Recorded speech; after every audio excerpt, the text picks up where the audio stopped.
একজন আব্দুল্লাহ নামে ভাই ময়মনসিংহ থেকে বর্ণনা করেছেন যে ঈদে মিলাদুন্নবীর কথা কোরআন শরীফে আছে কিনা।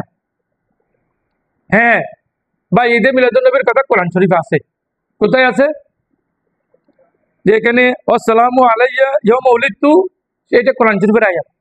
আল্লাহ যেদিন আমি জন্মগ্রহণ করেছি সেদিনে সালাম দিয়েছেন, তাহলে এই বেলাদতের কথা কোরআন শরীফে আছে।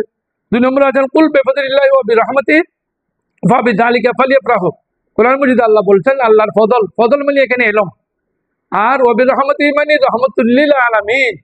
মুস্তাফা সাল্লাল্লাহু আলাইহি ওয়াসাল্লাম, নবী করিম সাল্লাল্লাহু আলাইহি ওয়াসাল্লাম, নবী করিম আসলে দুনিয়াতে আগমনের কারণে খুশি উদযাপন করার কথা বলছেন। এই আয়াতের তাফসীর অন্য আয়াতে করতেছেন ওমা আরসালনাকা ইল্লা রাহমাতাল লিল আলামিন, আল্লাহ নবীজিকে রহমতুল লিল আলামিন করে পাঠিয়েছেন।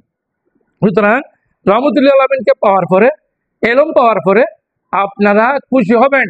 এটা কোরআন শরীফে ফালিয়াফরাহু, এটা আমলের শিখে যারা আলিম ওলামারা বুঝবেন, নির্দেশ সূচক। আপনারা খুশি হবেন, খুশি হওয়ার কথা কোরআন শরীফ আছে।